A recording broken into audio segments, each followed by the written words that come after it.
بسم الله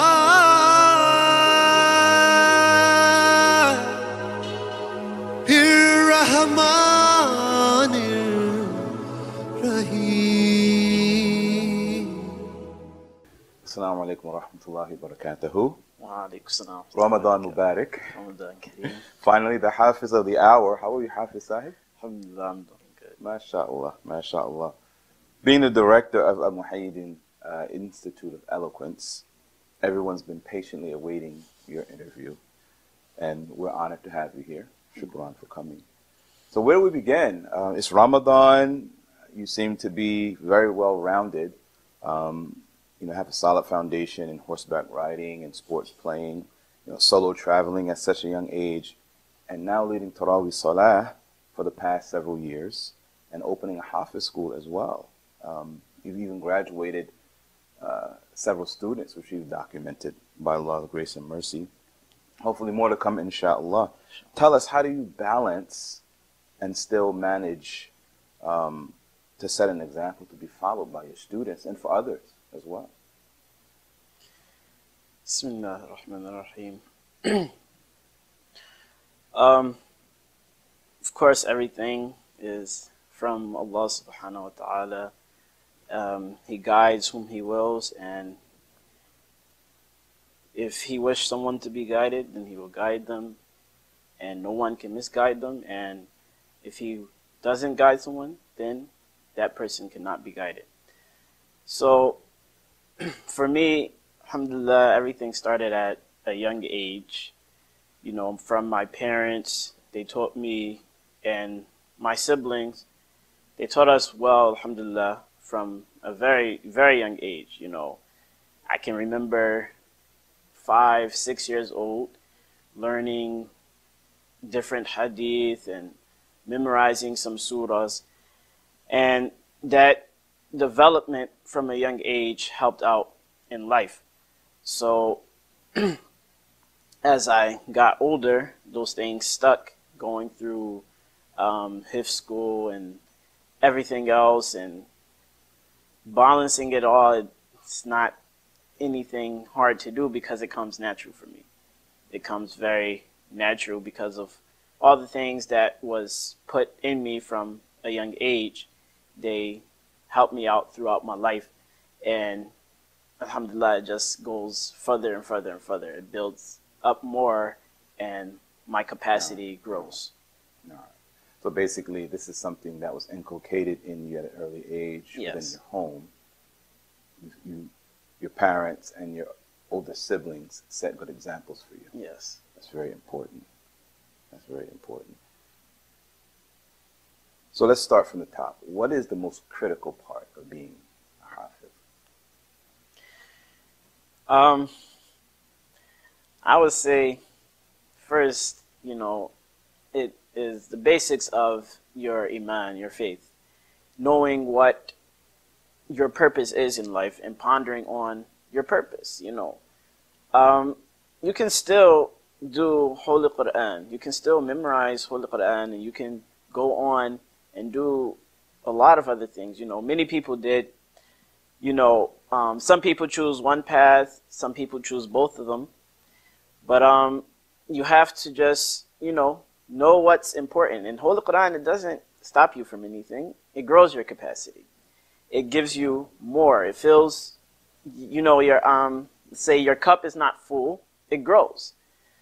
So Holy Quran is just giving you more and a better ability. I can tell you from my own experiences, I would say I don't even think people believe it, but I know from my experience that, I stopped school when I was doing Hifz. I stopped school. And when I came back into it, everything was much easier. It was much easier. That discipline going from Hifz school and then coming back to regular school, it was much easier to maintain it and to understand it. I didn't, redo grades that I missed. I just went on to high school. That's where I was at, and completed a high school program. And to say to everybody, people aspiring to be, you can have both. You can have both. Allah gives you more. Allah subhanahu wa ta'ala gives you more from Holy Quran. And one thing you look at is the different Sahaba and different people in the history. One of my favorites was Salahuddin al-Ayyubi. When I was growing up, he was my hero, you know. We used to watch him. I used to watch this one movie so many times when I was young, over and over and over. You know, my parents and my older siblings say, you know, when I was really young, I used to go around saying, you know, I want to watch Deen Deen. So, you know, give your children, or, you know, just to inspire yourself, look at the previous pious people and the Sahaba and how they did things. And it will also encourage you and give you inspiration. In your mind, how difficult is it to maintain a career and be Hafiz? So once you have completed your studies, and let's say you've been leading Taraweeh and, you know, growing in your place as a Hafiz, then you also have a career. In your experience, how easy is it, or how difficult even, is it to balance the two? Be honest. I would say it is a difficult thing.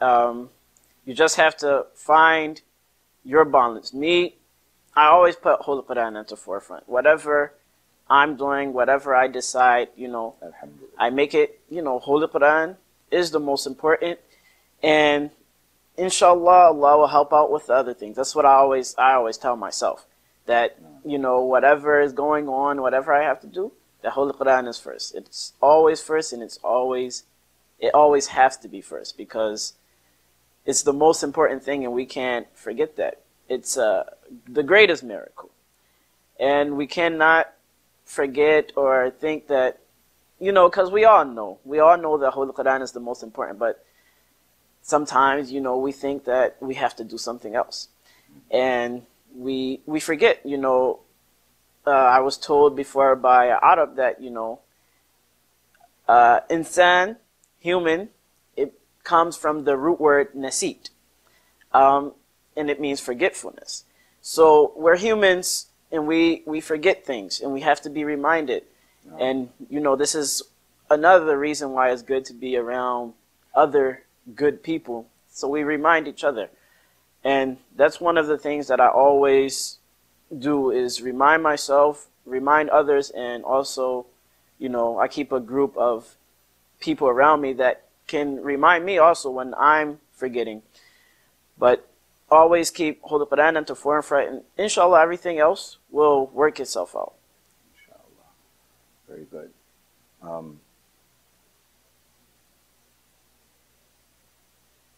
What inspired you? What would you say is the biggest inspiration for you to become? What was the biggest inspiration for you to become Hafiz? And what or who inspired you to continue the journey and finish? Well, first, how long did it take you to finish? 2 years. 2 years? Okay. Is that the proper time, or the average time? Would you say 2 to 3 years, or is it like, okay, 2 years is really the length of time it should take? I would say average is probably 3 years. Okay. Average is 3 years, and 2 years is in the good range. 1.5 years, excellent. Me starting, it's funny when I say this, people probably wouldn't understand. At a young age, alhamdulillah, I had, you know, from my parents and them growing us up well, and my older siblings, my sisters, and they teaching me different things. You know, alhamdulillah, I had a good mindset and everything, but I see my older brother, you know, me and him, we were competitive. I was competitive for Hafs Shafiq all the time, you know. I had to be better than him at something. This is how it was. At sports, whatever it was, we was very competitive. Even we would, you know, have pickup games. on different lands and things, or anywhere we have pickup games. We play against each other. We go the hardest against each other. We don't play anybody else the way we play each other. But we was growing up, and he was the one, reading Holy Quran beautifully. For me, that wasn't my thing. That wasn't something that I did. And I was like, that's for him. And as we were growing up, we didn't have Hufaz to look up to. So I didn't really know. I know, of course, they memorize Holy Quran, but I didn't know, what is a Hafiz? Like, what do they do? And, hearing all the bad things, because it was like a lot of, you forget Holy Quran, you're going to get punished, and this and that. Mm-hmm. So I was like afraid of it, and was like, that's not something that I'm good at right now, so I don't think that's for me. But again, Allah does things in very mysterious ways. You can never comprehend or know what is coming next. So what happens is a Hafiz come to Virginia, where we was living at the time, and everybody from Virginia they was in the class except me. I was the only one that wasn't in the class. So he asked my Abu about me, and they had a conversation. So then my Abu talked to me, and he was telling me, you want to do this, I'm going to put you in because he asked about you, and you're the only one. And me growing up, I was never a child that said no, or I don't want to do it. I wasn't that child. If my parents wanted me to do something, or an elder, I would try my best to do it. So I just went in, and after some time, I can't tell you what, but it was just love for Holy Quran. Just love for Holy Quran. I said, okay. Allah placed it there. Allah just put it there, alhamdulillah. And I was like, this is something that I want to do. This is something that I want to do. And I made the decision there. I was 10 years old at the time. And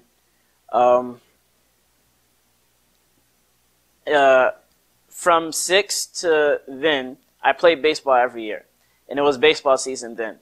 And I said, okay, I'm going to stop everything, and I'm going to dedicate it to Holy Quran. And I said, it was baseball season. My parents said, you want to play? I said, no, I'm not going to play this year. I'm going to put all my time into Holy Quran. And then, because the school there, it wasn't an actual school. It was a part-time thing after we do our secular school. So I was actually talking about, because that Hafiz there, he didn't teach us tajweed. We were just reading, and we actually had a lot of mistakes, but we was just memorizing it without any tajweed. So they had a summer program in Darul Uloom of Atlanta. So I said to my parents that I wanted to go there to learn tajweed. So then what happens is, we go there, they say there's no more spots for the summer, but the principal say, bring him next year. He's saying to bring me to the school next year, and that's how I went into Darul Uloom. Was Hafiz Shafiq already there? Yes, he was there a whole year before me. Okay, so I have to ask you, did he send secret letters back to you with all the horror stories? Don't come here, it's rough, it's tough. Or was he encouraging, come on, I miss you, I want you to come and stay with me and become Hafiz with me? No, alhamdulillah, everything from him, you could see that, alhamdulillah, was good. Besides the first week when he came back, everything was good from him, alhamdulillah, and, it was encouraging. And, he's only like a couple years older than me, so it's not more like a older brother type of relationship. Is like more of a companion. We were very close growing up and through our lives. That's how it's been, and we've been helping each other every time, alhamdulillah. Alhamdulillah. You mentioned love for Holy Quran. In this time period where the pull from the worldly life and all of its adornments is so strong on young people? How can they develop love for Holy Quran? We know sometimes it's natural by Allah's infinite grace and mercy. But for those who do struggle, how do they get on that path to developing that love for Holy Quran and maintaining it?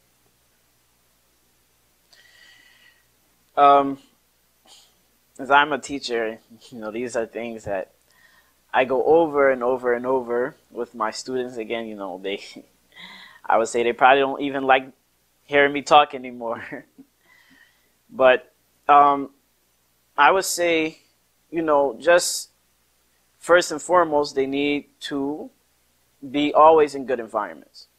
They have to be around certain people, people that frequent the masjid, people that are reading Holy Quran, and be in company of hufaz that are actually, in love with Holy Quran.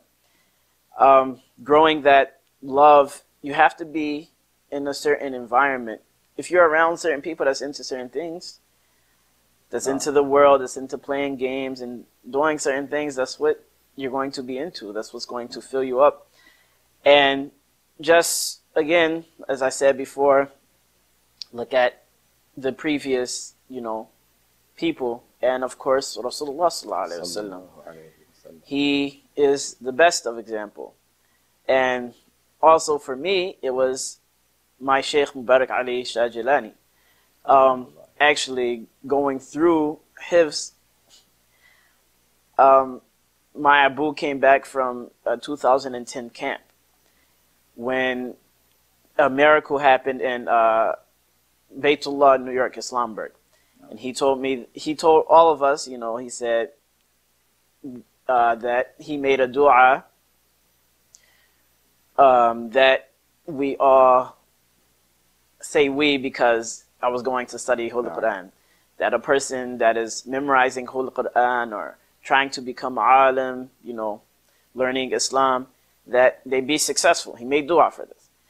So when I was, when things was getting hard, I can remember one time exactly because my parents and the whole family moved to Atlanta for about 2 years during me and Hafiz Shafiq schooling in Dar al-Ulum. And I can remember being there on a weekend and feeling like, I don't want to continue. Like, it gets like that sometimes. I was never the kid that would be vocal about it, but it's something that came to my mind. Shaitan is always there. He doesn't want that at all. So I can remember getting ready for school. I can remember it was because we went back on Sunday. It was break from after Jumu'ah Friday till Sunday. We had to be back after Asr on Sunday. I can remember getting ready and just feeling like that, like I can't continue. And then every time it was my sheikh made dua for me. My sheikh made dua for me. So I know this is going to happen. And it was also, that was something else that was built up in me from when I was younger. I can remember seeing pictures and kissing them. Very vivid memories. And that was, I would say that was a big part of me being successful, was that dua, it kept me going.